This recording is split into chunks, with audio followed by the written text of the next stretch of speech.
Hello students, today we are going to solve second problem for topic bill of exchange. It is a journal problem. We will read first. Mahesh draws a bill on Nilesh for rupees 5,000 at 3 months. Nilesh accepts it and return it to Mahesh. यहाँ तक first lines हमें read करनी है और decide करना है दो person में से कौन सा ड्रॉवर है और कौन सा ड्रॉवी है। जो पर्सन बिल ड्रॉ करता है, draws a bill, who draws a bill, Mahesh. जो ड्रॉ करेगा वो होगा ड्रॉवर, तो महेश यहाँ पे ड्रॉवर बनेगा। जिस पे नाम पे ऑन हुम, ऑन नीलेश, वो होगा ड्रॉवी। ड्रॉवी और एक तरीके से आप ढूंढ सकते हो, who is accepting a bill, Nilesh, so Nilesh is drawee. So drawer is Mahesh, Nilesh is drawee. तो दो पर्सन्स हमें ढूंढने हैं और उस हिसाब से हमें जर्नल एंट्रीज करनी है। ठीक है, तो बिल ड्रॉ हो गया नीलेश पे 5,000 रुपीज का 3 मंथ्स के लिए, और नीलेश ने उसे एक्सेप्ट कर लिया। लाइन 2 है, बट ड्रॉ और एक्सेप्ट का एक ही एंट्री बनता है, तो इसलिए मैंने ये दोनों लाइन एक साथ पढ़ी। Okay, the bill is discounted by Mahesh for rupees 4,925 with his bank. Bill बनने के बाद डिस्काउंटिंग कॉमन रहता है। 90% प्रॉब्लम्स आपको ऐसे दे सकते हैं एग्जाम में कि जो डिस्काउंटिंग करेंगे, मतलब बिल बनेगा और डिस्काउंट के लिए भेज दिया जाएगा, यानी डिस्काउंट करेगा इन द बैंक। ओके, सो यहाँ पे भी डिस्काउंट का ऑप्शन सिलेक्ट किया है। डिस्काउंट किया है ड्रॉवर ने उसके बैंक में, तो डिस्काउंट हमेशा बैंक के पास ही होता है। ठीक है, तो डिस्काउंटिंग का ट्रांजेक्शन हो गया, उसी तरह से हमें एंट्री भी लेना पड़ेगा। After that on the maturity Nilesh find himself, Nilesh को ऐसे लगा, फील हुआ, he can't able to pay the bill and request Mahesh to renew it. तो उसे ऐसे लगा कि वो बिल का पैसा नहीं पे कर पाएगा, तो उसने महेश को रिक्वेस्ट किया कि प्लीज बिल नया बना दो। नया क्यों? क्योंकि उसे और थोड़ा ड्यूरेशन चाहिए, टाइम चाहिए पैसा पे करने के लिए, इसे रिन्यू वो करेगा। तो Mahesh accept the request, Mahesh ने रिक्वेस्ट एक्सेप्ट किया and draws a new bill at 1 month for rupees 5,050, और एक नया बिल वापस बनाया। 1 महीने का पीरियड उसको इंक्रीज करके दिया, बट नया बिल बनाना पड़ेगा। ठीक है, तो नई अमाउंट 5,050 है। पहले कितनी थी? 5,000, अभी कितनी है? 5,050। 50 रुपीज इंक्रीज हुए, क्यों? इंक्लूडिंग इंटरेस्ट, इंटरेस्ट इंक्लूड किया। कितना इंक्लूड करेंगे इंटरेस्ट, अभी आपको पता चल गया होगा। पहले बिल की अमाउंट 5,000 थी, अभी 5,050 है। जो 50 इंक्रीज हुए वो क्यों इंक्रीज हुए? इंटरेस्ट के लिए। Mahesh deposit this new bill with his bank for collection. नया बिल लेके महेश बैंक में गया और कलेक्शन के लिए भेज दिया, सो बैंक फॉर कलेक्शन। ठीक है, on the due date Nilesh honour the bill. Due date को नीलेश ने इस बार पैसा पूरा पे किया है, ऑनर किया है bill. So give journal entries and show Nilesh account in the books of Mahesh. तो महेश के बुक्स में हमें जो भी करना है एंट्रीज और अकाउंट बनाना है। तो महेश कौन है, ड्रॉवर या ड्रॉवी? तो देखते हैं, ऑलरेडी स्टार्टिंग में ही आइडेंटिफाई किया है, महेश क्या है? ड्रॉवर है। ठीक है, तो ड्रॉवर के बुक्स में हमें एंट्रीज देनी पड़ेगी। ओके, आपको प्रिपेयर कैसे करना पड़ेगा? तो आपको जर्नल प्रिपेयर करना पड़ेगा। तो यहाँ पे पहला कॉलम डेट कॉलम होगा, दूसरा जो कि बड़ा कॉलम रहेगा पर्टिकुलर कॉलम, ये होगा LF कॉलम। यहाँ पे डेबिट अमाउंट रुपीस, यहाँ पे क्रेडिट अमाउंट रुपीस में।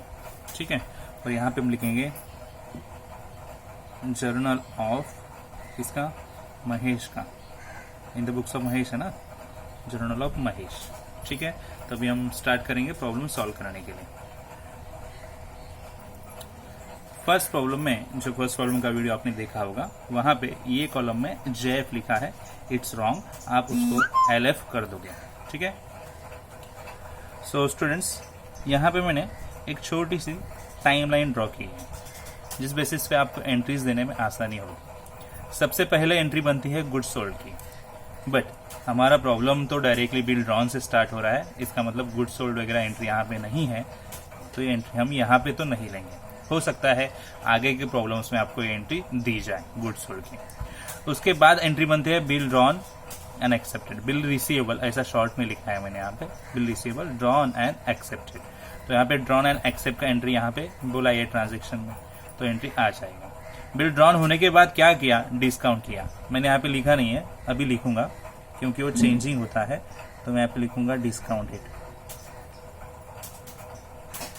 इन बैंक, बैंक में डिस्काउंट किया है। उसके बाद बिल डिसऑनर ही होगा, बिल थर्ड एंट्री जो रहेगी इसके बाद बिल डिसऑनर ही होगा। और वैसा उन्होंने बोला है, किस तरह से बोला है देखो, यहाँ पे डिस्काउंट का ट्रांजेक्शन यहाँ एंड होता है।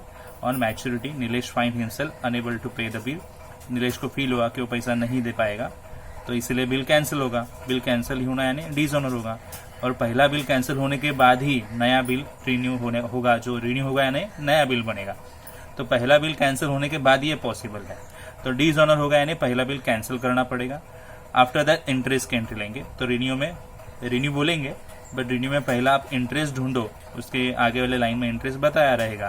तो रिन्यू बोला है, महेश ने एक्सेप्ट किया रिक्वेस्ट और ड्रॉ किया नया बिल 1 महीने के लिए 5050 अमाउंट है, इंटरेस्ट यहाँ पे बोला है। तो एंट्री इंटरेस्ट का यहाँ पे आएगा पहले। Then part payment of bill, तो यहाँ पे ऐसे कुछ बोला नहीं है पार्ट पेमेंट ऑफ बिल। अगर आगे के प्रॉब्लम में आपको बोलेंगे तो मैं आपको बताऊंगा। तो एंट्री यहाँ पे नहीं आएगा क्योंकि यहाँ पे कुछ बोला नहीं है पार्ट पेमेंट। तो इंटरेस्ट के लिए बात कंटिन्यू, न्यू बिल की एंट्री है, तो नया बिल एक्सेप्ट हो गया, तो नए बिल की एक्सेप्ट की एंट्री आएगी। बिल एक्सेप्ट हो गया यहाँ तक। Mahesh deposit this new bill लेके महेश गया बैंक में और कलेक्शन के लिए रख दिया। ओके, तो ये एंट्री हो गया, ये लाइन का यहाँ पे टाइम लाइन में लिया। On the due date Nilesh honour the bill, और जो भी है लास्ट में बिल ऑनर हो गया। तो इस बेसिस पे हमें एंट्रीज देनी है। ठीक है, चलो स्टार्ट करेंगे। आप फोकस करो, आपको एंट्रीज समझ में आएंगी। तो मैं पहला एंट्री देने जा रहा हूँ, गुड सोल्ड का तो नहीं है, बिल ड्रॉन एंड एक्सेप्ट का एंट्री आएगा। ठीक है, तो बिल ड्रॉन एंड एक्सेप्ट का एंट्री हमेशा एंट्री सिमिलर रहेगा हर एक प्रॉब्लम में। बिल ड्रॉन एंड एक्सेप्ट का entry, bill drawn and accept में बिल स्पेशल नेम लिखे आएगा, जो होगा बिल रिसीवेबल अकाउंट। डेबिट करेंगे टू ड्रॉवी का नाम आएगा, drawee. So we already find out Mahesh drawer है, तो ड्रॉवी कौन है, नीलेश। तो यहाँ पे लिखेंगे नीलेश अकाउंट। कितनी अमाउंट लेनी है देखो, 5000 रुपीज लेने हैं, तो 5000 यहाँ पे ले लिया, 5000 यहाँ पे ले लिए। लिखेंगे यहाँ पे being bill drawn and accepted for कितने मंथ्स के लिए, 3 मंथ्स। 3 मंथ्स। ओके, तो यहाँ पे आपकी ट्रांजैक्शन की लाइन कंप्लीट होगी, एक एंट्री पूरा हो गया। ठीक है, तो टाइमलाइन बेसिस पे जा रहा है, गुड सोल्ड का एंट्री नहीं था, बिल ड्रॉन एंड एक्सेप्ट का एंट्री आ गया, बिल रिसीवेबल टू नीलेश। उसके बाद थर्ड हमने देखा कि बिल बनने के बाद डिस्काउंट में जा रहा है, बैंक में जा रहा है। तो डिस्काउंटिंग यानी ही शॉर्ट में आपको मैंने बताया, डिस्काउंट यानी ही बिल सेल किया जाएगा बैंक को। बैंक को अगर बिल सेल किया तो एंट्री क्या आएगी, बैंक पैसा देगी ना। So cash bank account debit, generally bank account में ट्रांसफर होता है, तो मैं कैश नहीं बोलूंगा, ओनली बैंक बोलूंगा। तो आप इतना ही लिखो, bank account debit. Bank extra charges लेती है, जिससे हम हमारे समझने के लिए डिस्काउंट बोलेंगे, मतलब एंट्री में भी डिस्काउंट ही लिखना है, डिस्काउंट अकाउंट डेबिट टू। किस वजह से ये सब हो गया, बिल देने की वजह से। सो बिल्स रिसीवेबल अकाउंट यहाँ पे आएगा। तो ठीक है, डिस्काउंट करने पे बैंक पूरा का पूरा अमाउंट तो देती नहीं है। एक बात, डिस्काउंटिंग में जितना बिल का अमाउंट है उतना बैंक नहीं देगी। तो 5000 है तो आपको 5000 जो है बैंक में नहीं आएगा। ठीक है, तो कितना आएगा देखो, यहाँ पे बोला है बैंक ने दिया 4925 हमारे अकाउंट में। ये बैंक अकाउंट क्या दर्शाता है कि आपके अकाउंट में कितना जमा हो गया, बैंक ने कितना दिया, कैश या बैंक अकाउंट में आ गया कितना, 4925। बिल की अमाउंट कितनी थी, 5000, यहाँ पे भी लिखी है 5000, तो मैं बिल की अमाउंट सेम रखूंगा यहाँ पे। बट ये डिफरेंस है, सेम अमाउंट नहीं है। जो भी बैंक ने कम दिए है वो होगा हमारे लिए डिस्काउंट चार्जेस, लॉस है हमारे लिए। सो डिफरेंस लेस करने के बाद मिलेगा 75 रुपीज। तो 4925 ये अमाउंट है, ये 75 डिस्काउंट और 5000 बिल की अमाउंट। सो ये ट्रांजैक्शन क्या दर्शाता है, यहाँ पे बिल डिस्काउंट किया बैंक में, being bill discounted with bank. इस तरह से ये भी ट्रांजैक्शन पूरा हो गया। बिल डिस्काउंट करने के बाद एक तो ऑनर होगा या फिर डिसऑनर होगा। मैं बोलूंगा ऑनर कभी भी तुरंत नहीं होता है, तो डिसऑनर ही होना है। तो मैंने पहले ही आपको लिख के यहाँ पे रखा था आपके लिए, डिसऑनर ही होना है, क्योंकि प्रॉब्लम 2 एंट्री में खत्म नहीं हो सकता। तो डिसऑनर होगा, तो डिस्काउंटिंग के बाद में डिसऑनर की एंट्री आएगी। सो डिसऑनर की एंट्री क्या है, देखो डिसऑनर में आपको याद रखना है, एक स्पेशल एंट्री है डिसऑनर। डिसऑनर में ड्रॉवी का नाम डेबिट होता है, ड्रॉवी का नाम हमेशा डेबिट करना है। तो यहाँ पे ड्रॉवी कौन है, 2 ही पार्टीज है, महेश और नीलेश ड्रॉवी है। सो डिसऑनर में ड्रॉवी हमेशा डेबिट में जाएगा, तो नीलेश अकाउंट डेबिट। और क्या डिसऑनर हो गया, बिल। तो यहाँ पे बिल कहाँ पे है वो नाम आएगा। तो बिल कहाँ पे है, बैंक में है, बैंक में दिया ना, डिस्काउंट किया विद बैंक, तो बैंक का नाम लिखेंगे। तो जब भी डिस्काउंटिंग का बिल डिसऑनर होगा, इस तरह से एंट्री आएगी, drawee to bank. So Nilesh account debit, और बैंक में बिल है तो बैंक इन्फॉर्म करेगी, इसलिए बैंक अकाउंट। तो बिल की अमाउंट 5000 रुपीज है, बिल की अमाउंट 5000 रुपीज है। यहाँ पे लिखना पड़ेगा, बैंक ने इन्फॉर्म किया, क्यों, क्योंकि डिस्काउंट किया हुआ बिल डिसऑनर हो गया। तो यहाँ पे लिखना पड़ेगा डिस्काउंटेड बिल डिसऑनर यानी कैंसल हो जाना, ठीक है, ओके। तो डिसऑनर की एंट्री हो गई। अभी हमें लेनी है इंटरेस्ट वाली एंट्री। प्रॉब्लम ऑलरेडी पढ़ा है, 2 बार डिस्कस किया है, तो अभी देखेंगे इंटरेस्ट वाला एंट्री कहाँ पे। यहाँ तक हो गया डिस्काउंट, डिसऑनर भी दे दिया, Nilesh find himself unable to pay the bill, dishonour हो गया। रिक्वेस्ट आया रिन्यूअल का, वेरी गुड, महेश ने एक्सेप्ट किया रिक्वेस्ट, ठीक है। न्यू बिल एक्सेप्ट किया गया 5050, जिसमें इंटरेस्ट इंक्लूड है 50 रुपीज का। तो इंटरेस्ट वाली एंट्री क्या आएगी, तो इंटरेस्ट इनकम है, और इनकम क्रेडिट में जाता है। कहाँ पे जाता है, क्रेडिट में। तो डेबिट में कौन रहेगा, नीलेश देगा ना, यस, उसी से अमाउंट लेनी है हमें। Nilesh account debit to interest. अगर वो टाइम पे पैसा दे देता, बिल डिसऑनर नहीं करता, तो ये फिर झंझट आती ही नहीं ना। तो डिसऑनर किसकी वजह से हो गया है, उसकी वजह से। इंटरेस्ट तो लेना पड़ेगा ही। Nilesh account debit to interest account, 50 रुपए का इंटरेस्ट उससे डिमांड किया, ओके, दिया नहीं अभी तक, डिमांड किया, यानी ड्यू है, बीइंग इंटरेस्ट ड्यू। शॉर्ट में नरेशन लिख दिया, हर एक नरेशन बीइंग से स्टार्ट होगा। आफ्टर दैट, ये एंट्री होने के बाद आगे का एंट्री क्या आना चाहिए, तो मैंने बताया टाइमलाइन डिसाइड करके रखा है। इंटरेस्ट के बाद आता है पार्ट पेमेंट, बट यहाँ पे कहीं पे भी पार्ट पेमेंट के लिए बताया नहीं है, तो ये एंट्री यहाँ पे ये प्रॉब्लम में नहीं आएगी। आगे के प्रॉब्लम में देखते हैं। न्यू बिल एक्सेप्ट हो गया, बिल एक्सेप्ट हो गया, तो बिल रिसीवेबल, यहाँ पे भी बिल एक्सेप्ट हो गया था, देखो बिल ड्रॉन एंड एक्सेप्ट बोला है, एंट्री ये आया। न्यू बिल एक्सेप्ट हो गया, एंट्री थोड़ी ना चेंज होगा, वही एंट्री रिपीट लेंगे, बिल रिसीवेबल टू नीलेश। तो नया बिल एक्सेप्ट हो गया, ऊपर वाली एंट्री रिपीट आएगी, bill receivable account debit to Nilesh account, okay. Amount क्या रहेगी वो हमें देखना पड़ेगा, एंट्री सेम लिखी है बट अमाउंट तो बदलेगी ना। तो कितनी अमाउंट रहेगी, देखो यहाँ पे हमें हेल्प की है, उन्होंने बोला है नया बिल 5050 का रहेगा, ड्रॉस अ न्यू बिल फॉर 5050, तो ऑलरेडी बोला है ना, ठीक है, यहाँ पे लेंगे 5050। वैसे भी हम भी डिसाइड कर सकते थे, पहले की अमाउंट उससे 5000 आनी है, हम रिसीव करने वाले, और 50 भी रिसीव करने वाले, 5050 टोटल बनेगा ही ना, ठीक है। तो उन्होंने पहले ही हमें हेल्प किया बता के, वेरी गुड। तो यहाँ पे लिखेंगे being new bill accepted for balance including interest, interest के साथ लिया ना, यस, बैलेंस अमाउंट जो थी और इंटरेस्ट दोनों एक साथ आएगा बिल में, ठीक है। नया बिल एक्सेप्ट हो गया, उसके बाद बैंक फॉर कलेक्शन के लिए भेजा है। यहाँ पे पढ़ो आप, Mahesh deposit this new bill with is bank for collection, bank में कलेक्शन के लिए भेजा है। तो कलेक्शन के भेजने के लिए एंट्री क्या आएगी, तो बिल तो जाएगा हमारे पास से। अगर बिल आता है तो डेबिट लिखते हैं, बिल जाता है हमारे पास से तो क्रेडिट आता है। बिल किधर गया, कहाँ पे गया, बैंक फॉर कलेक्शन, कलेक्शन के लिए गया है, तो नाम भी तो वैसे ही आएगा ना, जिधर जाएगा वहाँ पे नाम आएगा।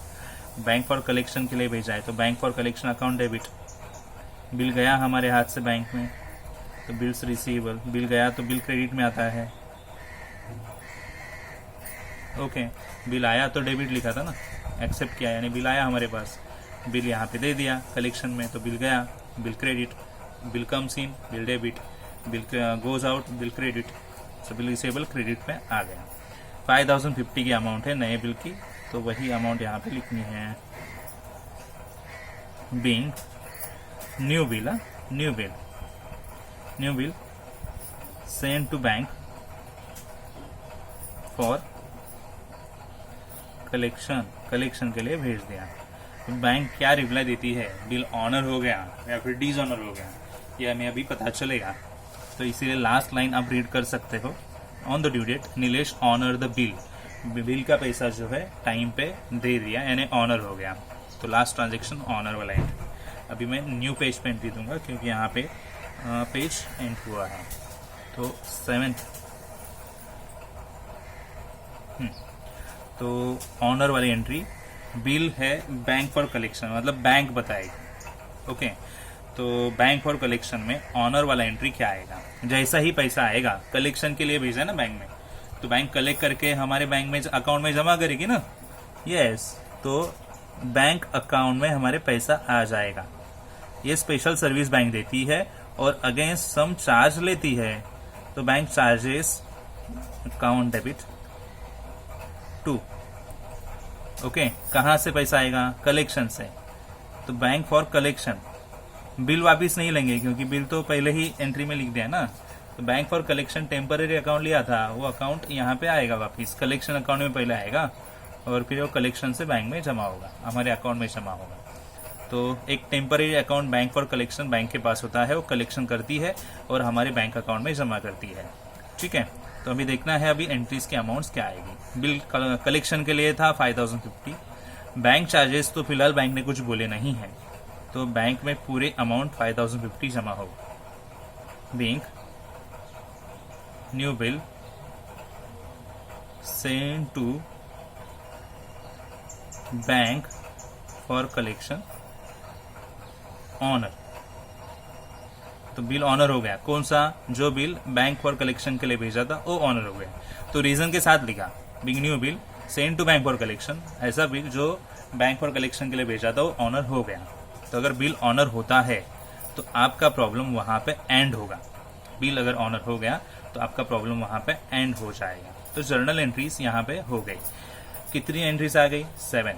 तो आपको मैक्सिमम 7 और 8 एंट्रीज या फिर 9 एंट्रीज तक के प्रॉब्लम्स हो सकते हैं, उससे ज्यादा नहीं होंगे। आपको ये 7 एंट्रीज समझ में आई है नहीं मुझे बताओ। तो गिव जर्नल एंट्रीज बोला था, तो जर्नल एंट्रीज हमने यहाँ पे पोस्ट किया है, और साथ ही साथ बोला था नीलेश अकाउंट प्रिपेयर करो, तो मैं आपको नीलेश अकाउंट बना के यहाँ पे प्रिपेयर करके दिखाता हूँ। ये लेजर है, ये जर्नल हो गया, ये लेजर अकाउंट है, तो वो भी हम प्रिपेयर करेंगे।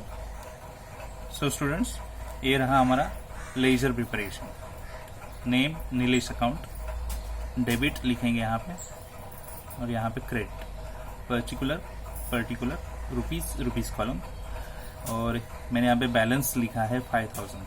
तो ये क्यों और कैसे मैं आपको एक्सप्लेन करता हूँ। सी स्टूडेंट्स, यहाँ पे बोला है बिल ड्रॉन हो गया। बिल ड्रॉन क्यों हुआ, नीलेश से पहले की कुछ सर्टेन अमाउंट आनी रहेगी नीलेश से, 5000 नीलेश से रिसीव करने रहेंगे, तो इसलिए उसके नाम पे बिल बना। अगर गुड सोल्ड रहता है तो फिर डायरेक्टली यहाँ से एंट्री स्टार्ट होती है, तुम्हें पता रहता है गुड सोल्ड किया है तो ये अमाउंट मुझे यहाँ ए पर्सन से आनी है, मुझे रिसीव करनी है, तो वो अमाउंट पे मैं बिल बनाता हूँ, ठीक है। बट यहाँ पे गुड सोल्ड तो बोला नहीं है, यानी पहले कभी ट्रांजेक्शन हुआ रहेगा नीलेश के साथ, और नीलेश से 5000 रुपीज आने थे, वो बैलेंस थे, और वो बैलेंस अमाउंट के लिए बिल बनाया, और ये ट्रांजेक्शन सब हमें देखने को मिले। तो फिर ये बैलेंस जो है पहले का, ये बैलेंस पहले हमें लेजर में दिखाना पड़ेगा, इसलिए मैंने लेजर में पहला बैलेंस दिखाया 5000 रुपीज का, ठीक है। ओके, सो अभी आपके पास जितने भी जर्नल वाले एंट्रीज है वो यहाँ पे पोस्ट करने हैं। जहां जहां हमें नीलेश का अकाउंट बनाना है, राइट। यस, आपको जर्नल में देखना है पहले एंट्री से लेके 7 एंट्री है आपके पास, पहले एंट्री से लेके जो एंट्री में नीलेश का नेम आएगा वही ट्रांजेक्शन उसके लेजर अकाउंट में हम लिखेंगे। तो चलो देखो, यहाँ पे नीलेश अकाउंट का नेम आएगा। यस, कौन सी साइड है, ये डेबिट थी तो ये क्रेडिट है। ओके, तो नीलेश अकाउंट साइड क्रेडिट है, तो नीलेश अकाउंट के क्रेडिट में जाओ और वहां पे लिखो नीलेश अकाउंट के क्रेडिट में जाओ। देखो, बिल रिसीवेबल डेबिट है तो नीलेश अकाउंट क्रेडिट है, तो नीलेश अकाउंट के क्रेडिट में जाओ और लिखो क्या, ये opposite name bill receivable. Nilesh account में नीलेश अकाउंट तो नहीं लिख सकते, कुछ नेम तो आएगा ना वहां पे। यस, नीलेश अकाउंट के क्रेडिट में जाओ और ये अपोजिट नेम है वो लिखो बिल रिसीवेबल। अमाउंट तो 5000 ही आएगी, ठीक है। यही मैं करता हूँ, नीलेश के क्रेडिट में जाएंगे। ओके, तो ये रहा नीलेश अकाउंट, यहाँ पे क्रेडिट में गए। क्रेडिट में लिखने के लिए बाय आपको अटैच करना पड़ेगा। जो नाम डेबिट में था अपोजिट वो यहाँ पे लिखेंगे, जैसे मैंने बोला बिल्स रिसीवेबल अकाउंट 5000 रुपीज। पहले ट्रांजेक्शन से हमें एंट्री मिल गई, नीलेश का नाम था क्रेडिट में तो इसीलिए क्रेडिट साइड में नीलेश के एंट्री पोस्ट कर दी है। अभी एंट्री नंबर 2, क्या एंट्री नंबर 2 में नीलेश अकाउंट लिखा है? नहीं। क्या एंट्री नंबर 3 में नीलेश अकाउंट लिखा है? यस, नीलेश अकाउंट कहाँ पे लिखा है? नीलेश अकाउंट डेबिट में। तो इस बार हम नीलेश अकाउंट के डेबिट साइड में जाएंगे, लेजर में भी। तो नीलेश अकाउंट का डेबिट साइड मुझे यहाँ पे मिल रहा है। ओके, यहाँ पे ठीक है, मैं पोस्ट करके दिखाता हूँ आपको। नीलेश अकाउंट में डेबिट में जाएंगे और नीलेश अकाउंट नाम नहीं लिखेंगे क्योंकि सेम अकाउंट में सेम नेम नहीं लिखा जाता। तो नीलेश अकाउंट में डेबिट साइड में जाएंगे और ये नाम लिखेंगे टू बैंक अकाउंट। अमाउंट आएगी 5000। ओके, चलो नीलेश अकाउंट में जाएंगे। तो ये रहा नीलेश अकाउंट डेबिट साइड और यहाँ पे लिखना है हमें opposite name bank account. Same account में सेम नेम नहीं लिखा जाता, अपोजिट नेम लिखा जाता है। बैंक अकाउंट के सामने अमाउंट थी 5000 रुपीज। अभी थर्ड एंट्री हो, क्या एंट्री नंबर 4 में नीलेश अकाउंट का नेम है? नीलेश अकाउंट डेबिट, यस दिया है, इस बार भी डेबिट है। तो नीलेश अकाउंट के डेबिट में वापिस जाएंगे और लिखेंगे क्या, टू इंटरेस्ट 50 रुपया। ठीक है, लिखते हैं। तो नीलेश अकाउंट में डेबिट में आ गए हम, यहाँ पे लिखेंगे टू इंटरेस्ट 50 रुपया। ठीक है, ये भी एंट्री हो गया। तो एंट्री नंबर 4 के बाद एंट्री नंबर 5 देखो, क्या यहाँ पे नीलेश का नाम है? Yes, bill receivable to Nilesh लिखा है, बट इस बार नीलेश अकाउंट क्रेडिट में है। बिल रिसीवेबल डेबिट में है, नीलेश क्रेडिट में है। तो नीलेश अकाउंट के क्रेडिट में जाओ और क्या लिखो, बिल रिसीवेबल। अमाउंट कितनी दे दो, 5050। ओके, नीलेश अकाउंट के क्रेडिट में जाके लिखेंगे बिल रिसीवेबल। तो नीलेश अकाउंट के क्रेडिट में जाके लिखेंगे बिल रिसीवेबल। यस, यहाँ पे आ गए हम और बिल रिसीवेबल लिख दिया। ओके, अमाउंट है 5050 इस बार। ठीक है, तो अभी यहाँ पे नीलेश का नेम है क्या एंट्री नंबर 6 में? Bank for collection to bill receivable. Nilesh का नेम नहीं है तो यहाँ से कुछ नहीं आएगा, जहाँ पे नेम नहीं है वहाँ की एंट्री नहीं आएगी। और ये लास्ट एंट्री, क्या यहाँ पे नीलेश का नेम है? नहीं है, तो ये भी एंट्री नहीं आएगी पोस्टिंग में। तो पूरे के पूरे एंट्रीज चेक किए और जितने भी एंट्रीज में नीलेश अकाउंट के नेम्स थे वही पोस्टिंग हमने नीलेश अकाउंट में कर दी है। ठीक है, तो यहाँ पे नीलेश अकाउंट के एंट्रीज पूरे करने के बाद आपको करनी है टोटल।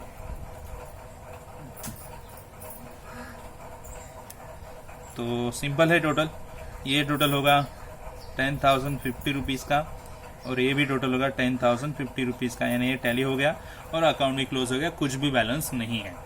तो आपको ये प्रॉब्लम समझ में आया या नहीं मुझे बताओ। जर्नल भी किया और लेजर भी बताया था, वो भी सिंपल वे से किया है। आई होप आपको ये प्रॉब्लम समझ में आया रहेगा। तो आप मुझे बताओ कि आपको प्रॉब्लम समझ में आया नहीं। और ये टाइमलाइन मैंने जो बनाई है वो आपके हेल्प के लिए है। तो यहाँ पे थर्ड जो है वो आपको प्रॉब्लम देख के पढ़ना है और फिर लिखना है। बाकी मैंने फिक्स पहले से ही सब लिख के रखा था, ये भी आप बाद में लिख सकते हो। यहाँ तक फिक्स रहेगी entries. Good sold, bill drawn and accepted, third blank लगा, प्रॉब्लम से आएगा। For dishonour of bill, interest, part payment आएगा, यहाँ पे नहीं था, अगली प्रॉब्लम में आ सकता है। न्यू बिल एक्सेप्टेड और ए एंट्रीज चेंजिंग रहता है, लास्ट वाला नए बिल के बाद के एंट्रीज चेंजिंग रहते हैं, जैसे वो बोलेंगे वैसे आएंगे। यहाँ पे कलेक्शन के लिए बोला था तो कलेक्शन का एंट्री दिया और ऑनर किया। आगे की प्रॉब्लम में और कुछ बोल सकते हैं तो एंट्री वैसे हमें लेने पड़ेंगे। तो आपको ये प्रॉब्लम समझ में आया नहीं, आप मुझे बता सकते हो। ओके।